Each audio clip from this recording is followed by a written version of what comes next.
Now on CoastTV News. Daily danger crossing Route 1 will show you the plan that hopes to fix that. A historic marker in Rehoboth Beach where city commissioners are hoping to put another one. Sizzling sunshine expected over the weekend, and by Monday, hazardous heat will be in play. This is CoastTV News at 5. Cars waiting to cross over Route 1 in Lewis. Good evening. I'm Madeline Overturf. And I'm Christina DeRobertis. Charlie Sakaitis is on assignment.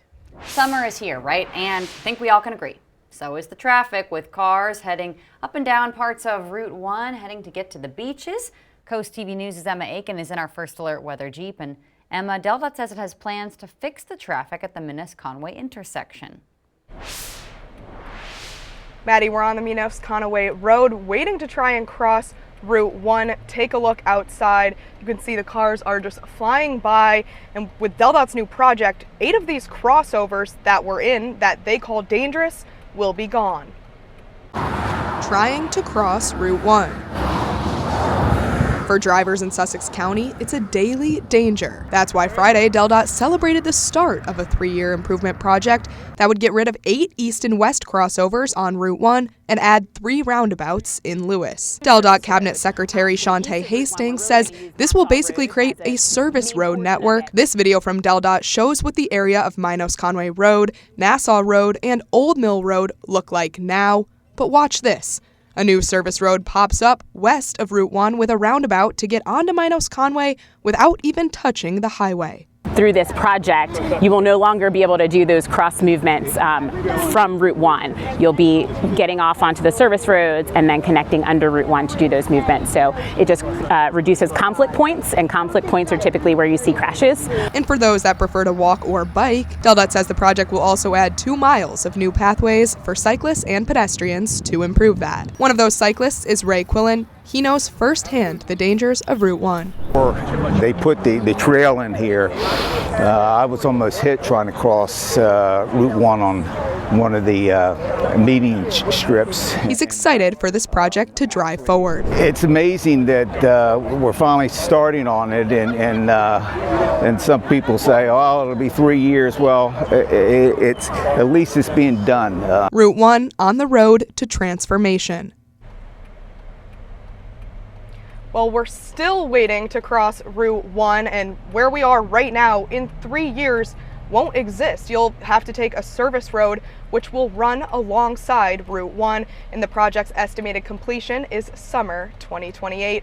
Reporting live from our First Alert Weather Jeep in Lewis, Emma Aiken, CoastTV News. Thank you, Emma. And another aspect of the project that DelDOT mentioned today, improvements are also expected to help first responders respond to calls quicker. The improvements will be right near the Lewis Fire Department Station 2. And when the project is complete, Lewis firefighters will no longer have to wait to cross Route 1, and they can instead travel through those new service roads. And this does bring us to our CoastTV poll. We want to know what is most needed on Route 1. Let's take a look now at the results, see what you guys think. And 53% say more lanes, 24% say roundabouts, 15% say overpasses, 4% say bike paths, and 4% say crosswalks. And we really want to know what you think, so head over to coasttv.com or use our mobile app to vote. Rehoboth Beach commissioners are considering how to commemorate the long history of the Rehoboth Beach Boardwalk. Some options include one of those blue historic markers that you see all around Delaware, or nominating the boardwalk for the National Register of Historic Places. Megan Miller works near the boardwalk, and she says she's all for it. We have so many generational visitors come in year after year, and the boardwalk is kind of the heart of the town. It's a safe space. It's a place where I feel comfortable sending my kids, and I think it just really brings the city and the community together. And the Boardwalk and Beach Committee will discuss this at their next meeting in Rehoboth. I'm sure you felt it if you've been outside. The heat is on, summer is officially underway, and as those temperatures climb, many homeowners are searching for ways to beat the heat without breaking the bank. Experts say small steps like filter changes and an outdoor unit cleaning that can make a big difference. And timing matters. Putting off maintenance can turn into costly repairs. Change your filter out, wash your condenser. After you mow the grass, make sure you clean that condenser off, wash all those grass clippings that may get on the condenser outside. And with all this in mind, let's take a live look into Rehoboth Beach. A lot of folks out enjoying the boardwalk today. Let's turn it over to our first alert chief meteorologist, Paul Williams. Paul, a very hot weekend in store. And to be quite honest, this is the heat that's bearable and normal. By the time we get past the weekend, that's when we go over to the dark side, so to speak, as it pertains to dealing with this extended heat, as well as the UV index still staying on the elevated side. Right now, we're at 85 degrees on Rehoboth as well as Bethany Beach, 75 degrees, a little bit cooler for us right now in Ocean City, 84 Long Neck and Dagsboro as well as Milton, 85 in Redden, 87 degrees actually for us in Georgetown. Feels like that right now. So the humidity is not so bad now. It's not making a bad thing worse. In fact, it's making a good day stay on the good side, so to speak. Now, we initially were concerned about some winds along the coast. That's no longer the issue. Troughs to our north, and so all that's breaking out. Our summer solstice, well, listen, we began to kick off summertime late tonight going into most of tomorrow. Tomorrow's going to be the first full day of summertime. With that being said, what to expect? Well, summer officially arrives for tonight. Spectacular weekend on Delmarva, sunny skies, and then dangerous heat kicks in next week. This weekend's not the problem.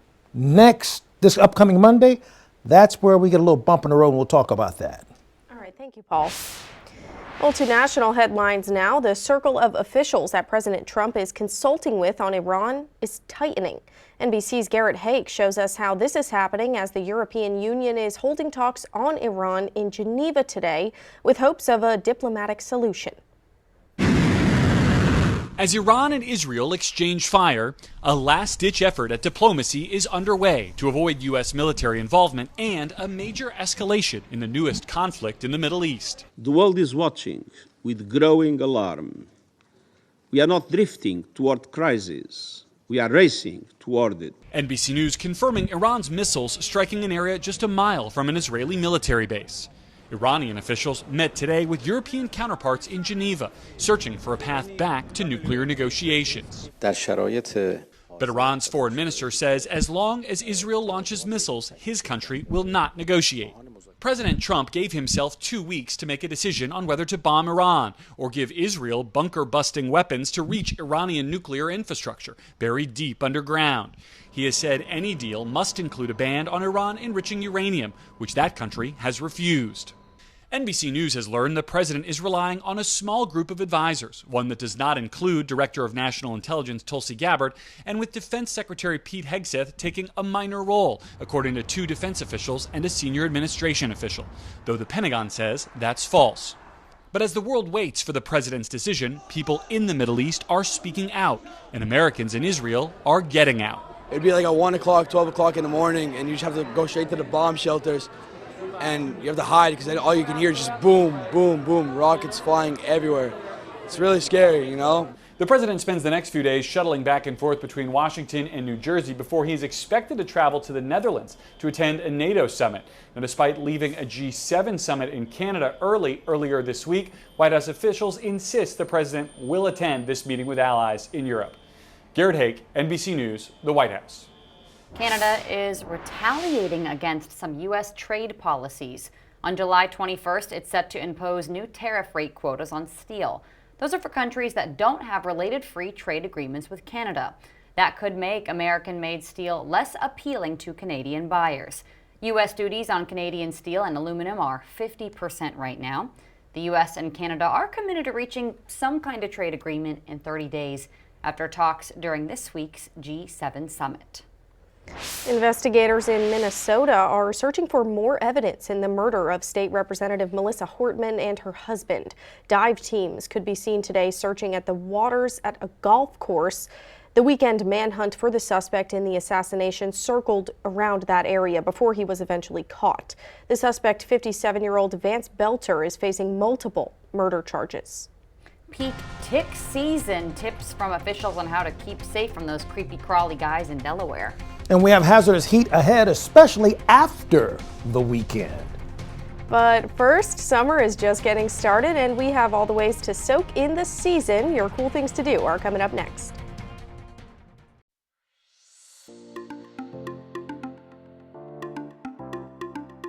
Get ready to crank it up this weekend at Delaware's longest-running music festival, June Jam. The The all-day music festival in Houston is rocking its 47th year with local bands, big sounds, and good vibes. Gates open at 10 a.m. Saturday.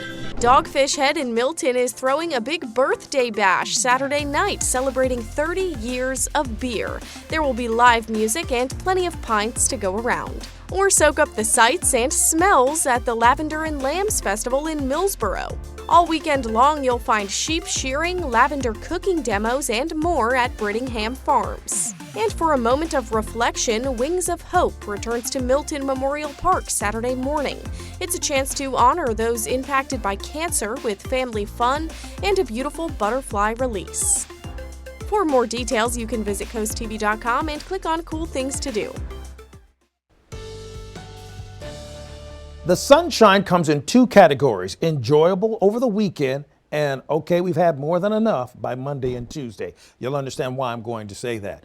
Right now in Laurel, we have 83, but we're 20 degrees lower with the dew point temperature. That makes it enjoyable sunshine because the dew point temperature has got a 20-degree separation from the air temperature. And with that in mind, 87 feels like good old-fashioned 87 degrees. And 83 for the high in Ocean City. We're holding at 85 right now in Bethany Beach, 83 in Laurel, Delmar, 85 right now, Seaford. Dew point temperatures in the 60s. Although 60s is still a bit on the high side, but since the air temperature and the dew point temperature have that near 20-degree separation, it's a lot more manageable for us to deal with. And our muggy meter is not so bad at this particular juncture. Now, we are going to spike significantly by the time we get into Monday and Tuesday. Listen, we are in the middle or possibly approaching the top of the miserable scale. That's the we've had enough situation in which I was referring to earlier. Right now, we are clear. We had scattered showers and thunderstorms and severe storms yesterday. We're not concerned about any additional thunderstorms or fireworks for today. High pressure system is going to just tap all that down and just keeps us sunny, keeps us quiet. So for Saturday, spectacular sunshine on Saturday. Sunday, we start getting humid, start getting a little muggy. Heat index cracks about 100 on Sunday, and that's nothing compared to Monday and Tuesday. But Saturday, temperatures in the 80s uniformly everywhere with the winds out of the southwest. Lewis, Rehoboth Beach, Dewey Beach, Bethany, Ocean City, Chincoteague, and Chincoteague with more sunshine. For the coast, 84. Inland, 91. Eastern Shore, 91. Here's where things turn south on us. Sunday, but particularly Monday, Tuesday, and heat index between 100 and 110. We will likely get placed under an official heat advisory, maybe even a heat watch, perhaps even, at least a heat watch. I don't know if we're going to go warning, but that's enough to catch our attention. Wouldn't you agree? 5 o'clock Saturday morning, 70s, we go into the 80s, but just regular feeling 80s. Sunday is when it gets a little crazy. We're going to start feeling like the 80s, and the future feels like Sunday is going to feel like 96 in some places. Monday, it's going to feel like 106. Did you hear that? 107, 106. That's what's going to 108 in Selbyville and Delmar. It's going to feel like 110 on Tuesday. It will feel like 111 in Berlin and 109 in Ellendale. And on Wednesday, we're still going to be cracking one or triple digits for the heat index. Then the UV index is going to be escalated as well, staying steady at 9. So when you take a look at Saturday, Sunday, and Monday, those are the most enjoyable days, Saturday and perhaps a little bit of Sunday. But by the time we get to Monday, for example, even with Lewis, 92 is not going to feel like 92. It's going to feel like 100 plus. So for tonight, clear skies, mild, pleasant. For tomorrow, spectacular, 91. Got lots of sunshine. Sunday, now the mugginess begins to play out. And then finally, as you take a look at our 7-day forecast, I'm calling for hot on Monday and Tuesday. Don't be surprised if we call Monday and Tuesday first alert days because of the heat, Christina. All right, thank you, Paul. Well, if you've noticed more ticks in Delaware this year, you're not alone. DNREC officials say they have found higher numbers this year throughout the entire state. You're looking now at a Lone Star tick. It's a common species found in Delaware. The state's tick biologist says Sussex County has some of the highest numbers. They say they expect those numbers to continue rising throughout the summer, and state leaders say it is important for people to check for ticks after you've been outside. Means an increased risk of exposure to tick-associated diseases, both for people and their pets. So it's great that people are being more aware and doing tick checks, and for them and their kids and their pets, because the sooner you can remove the tick, the better. Now, Denrex says it can be difficult to control tick populations. That's because many of the products used to kill ticks can also kill other important bugs and pollinators. Right now on CoastTV.com, we have some more tips from health officials on preventing tick bites. In Salisbury, the tennis courts at City Park will be closed starting today. The city says crews will resurface the courts over the next 10 days to improve safety. This schedule could change due to weather. Coming up next, summer travel is underway. Here's a live look at the Bay Bridge. Coming up, we have a look at traffic predictions for the 4th of July holiday weekend. Stay with us.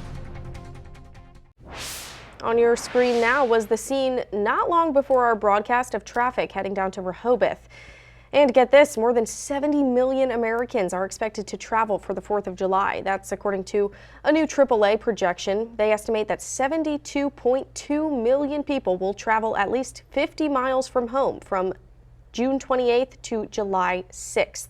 This year's Independence Day travel forecast is an increase of 1.7 million travelers compared to last year. New tonight, another hacking incident has targeted the insurance industry. Aflac confirmed that its system was breached by cyber criminals last week. It's the largest victim thus far in the ongoing digital assault on American insurance companies. The insurance giant can't confirm how much customer information may have been stolen. However, Social Security numbers and health data, those are potentially at risk for tens of millions of people.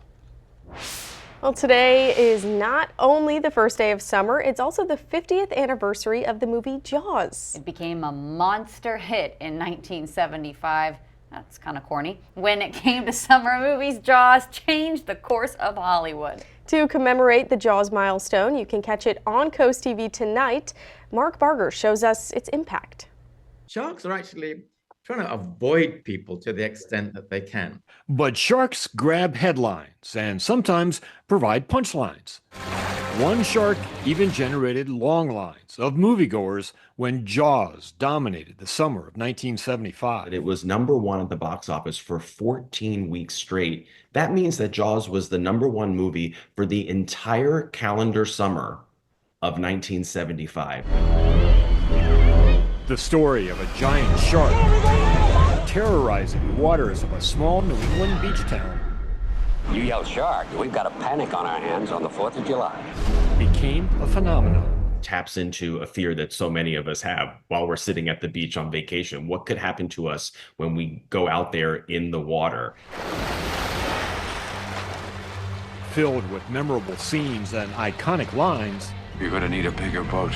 Along with John Williams' menacing score, this adaptation of Peter Benchley's novel ignited the career of a 27-year-old director named Steven Spielberg. Anyone who sees Jaws for the rest of their life remembers where they were when they saw it, how old they were, and how it made them feel, and how scared it made them. And Jaws' box office success meant the approach to summer movies changed forever.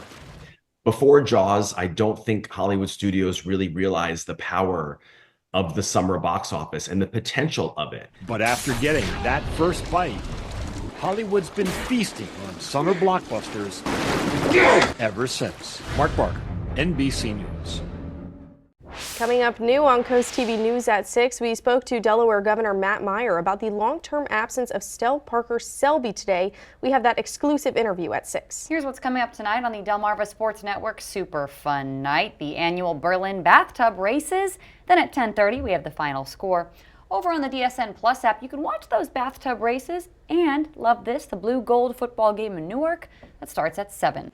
In Laurel, we're at 83 degrees right now, and we're going to drop to 76 by the 9 o'clock hour. Our skeeter meter actually is going to stay on the high side because it's going to be so hot and humid. It's going to become an extreme situation on Monday. The more humid it is, the worse are the skeeters.